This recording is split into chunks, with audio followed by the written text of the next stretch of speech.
जगदम्बिकाय नमः। ओम नमश्चंडिकाय।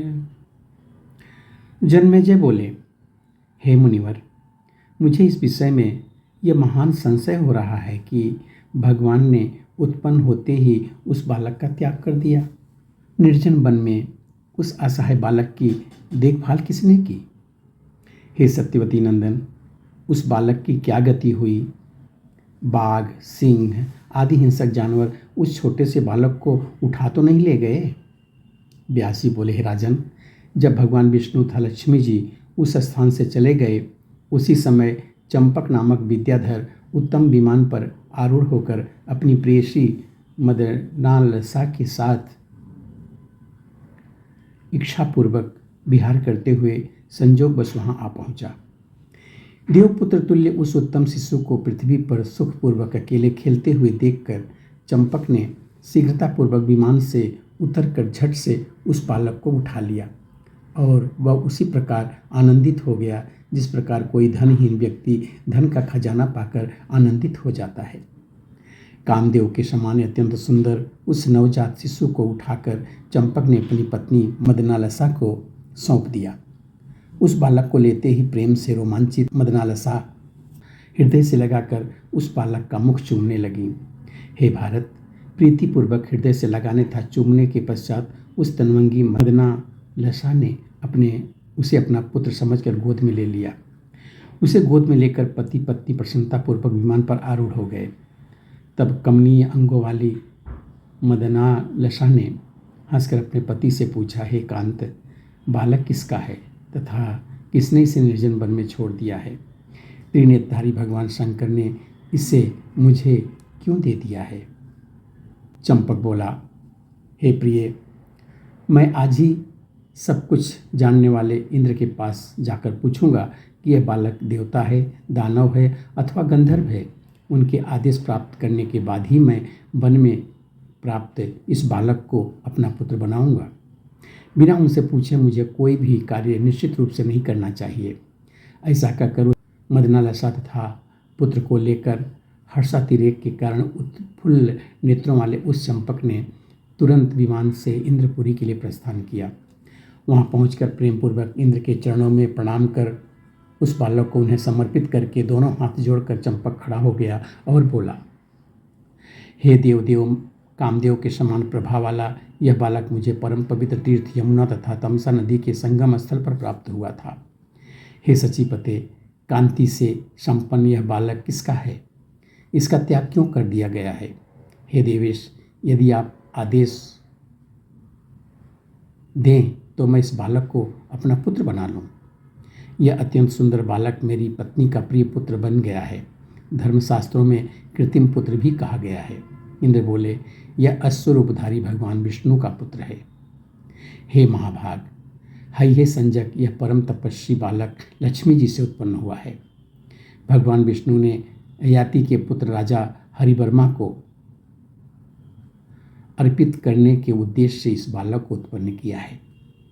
परम धार्मिक राजा हरिवर्मा भगवान विष्णु से प्रेरणा प्राप्त कर पुत्र के लिए आज ही उस पावन तीर्थ में पहुंचेंगे।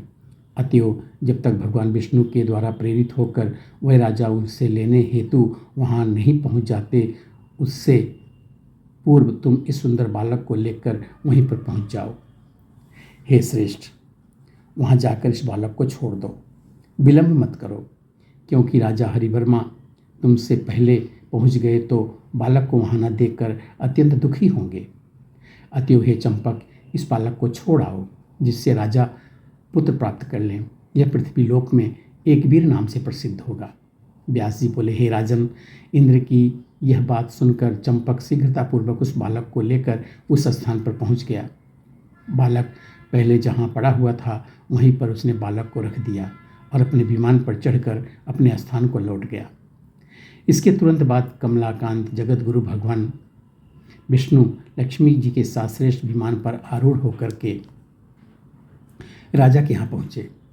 उस समय राजा हरिवर्मा ने भगवान विष्णु को उत्तम विमान से उतरते हुए देखा।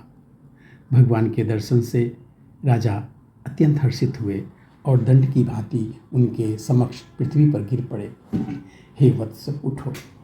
ऐसा कहकर भगवान विष्णु ने भूमि पर पड़े हुए अपने भक्त को आश्वासन दिया। इसके बाद राजा हरिवर्मा भी उल्लसित होकर अपने सामने खड़े वासुदेव की भक्तिपूर्वक स्पष्ट वाणी में पूजा की। हे देवादिदेव, हे अखिलेश, हे लोकनाथ, हे कृपानिधे, हे लोक गुरु, हे रमेश, आपका जो दर्शन योगी जनों के लिए भी अलभ्य है, वह मुझ अज्ञानी के लिए तो अत्यंत ही दुर्लभ था। जो लोग कामना रहित तथा विषयों से मुक्त हैं, उन्हें भी आपका दर्शन हो सकता है। हे भगवान, हे अनंत, हे देव देव, केवल आशापरायण मैं वास्तव में आपके दर्शन की योग्य नहीं था। इस प्रकार उन राजा की स्तुति करने पर भगवान विष्णु ने अमृतमयी वाणी में उनसे कहा, हे राजन, मैं तुम्हारी तपस्या से प्रसन्न हूँ, अतः मैं तुम्हें मनोवांछित वरदान दूंगा, तुम मांग लो। तत्पश्चात राजा ने अपने सामने स्थित विष्णु के चरणों में झुककर उनसे कहा, हे मुरारे, मैंने पुत्र प्राप्ति के लिए तपस्या की है, अतएव आप मुझे अपने ही सदृश पुत्र दीजिए। राजा की प्रार्थना सुनकर आदिदेव भगवान विष्णु ने राजा से सार्थक वचन कहा, हे यातिनंदन, तुम इसी समय यमुना तथा तमसा नदी के उस पावन संगम तीर्थ पर चले जाओ। हे राजन, आप जैसा पुत्र चाहते हैं वैसा पुत्र मैंने वहाँ रख दिया है। मेरे तेज के प्रादुर्भूत वह पुत्र अमित प्रभाव वाला है तथा लक्ष्मी जी ने उसे उत्पन्न किया है। तुम्हारे लिए ही उसकी उत्पत्ति की गई है, अतः तुम उससे ग्रहण करो। भगवान विष्णु की अत्यंत मधुर वाणी सुनकर राजा ने बहुत प्रसन्नता से भर गया। राजा को यह वरदान देकर भगवान विष्णु लक्ष्मी जी के साथ वैकुंठ चले गए।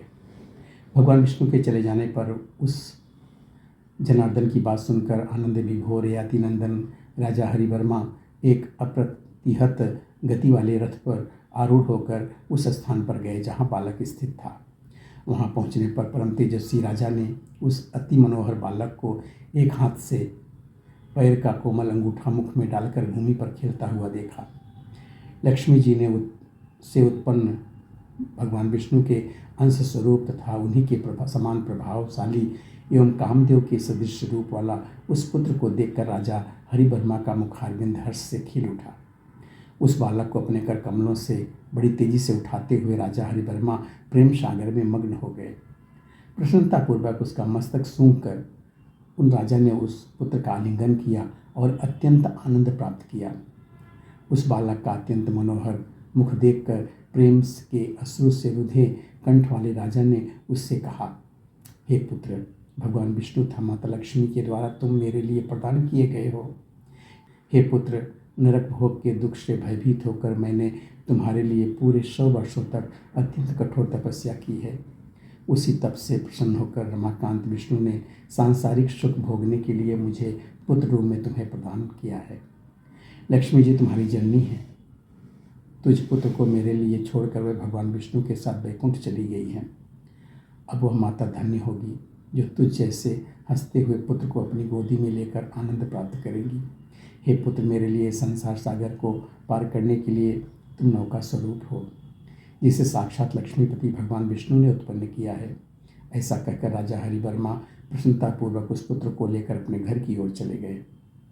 राजा नगर के समीप आ गए हैं। ऐसा सुनकर राजा के सभी सचिव तथा उनके प्रजावर्ग पुरोहितों के साथ समस्त उपहार सामग्री लेकर उनके पास पहुंच गए। सूत, बंदीजन तथा गायकगण भी राजा के सामने उनका यशोगान करते हुए शीघ्र ही आ गए। नगर में आकर राजा हरिवर्मा अपने सन्मुख उपस्थित लोगों को स्नेह भरी दृष्टि तथा मधुर वचनों से आश्वस्त करके नगरवासियों द्वारा भली भांति पूजित होकर पुत्र के साथ नगरी में प्रविष्ट हुए। नगर में जाते समय रास्ते भर राजा के ऊपर लाजा तथा फूलों की वर्षा की जा रही थी। सचिवों के साथ अपने समृद्धशाली महल में पहुंचने पर राजा ने हर्षपूर्वक कामदेव के तुल्य कांतिमान तथा मनोहर नवजात पुत्र को अपने दोनों हाथों में लेकर रानी को दे दिया। उस बालक को गोद में लेकर पुण्यात्मा रानी ने राजा से पूछा, हे राजन, कामदेव के समान सुंदर तथा उत्तम कुल में उत्पन्न इस पुत्र को आपने कहाँ से प्राप्त किया? हे कांत, आप शीघ्र बताइए कि किसने आपको यह बालक दिया है। इस पुत्र ने अपने सौंदर्य से हम सबको के मन को वशीभूत कर दिया है। तब राजा ने बड़ी प्रसन्नता के साथ कहा, हे प्रिय, ये चंचल नेत्रों वाली लक्ष्मी जी से उत्पन्न था भगवान जनार्दन का अंश स्वरूप यह महान शक्तिशाली पुत्र मुझे स्वयं लक्ष्मीपति भगवान विष्णु ने दिया है। उस पुत्र को लेकर रानी परम आनंदित हुई और राजा ने अद्भुत उत्सव मनाया।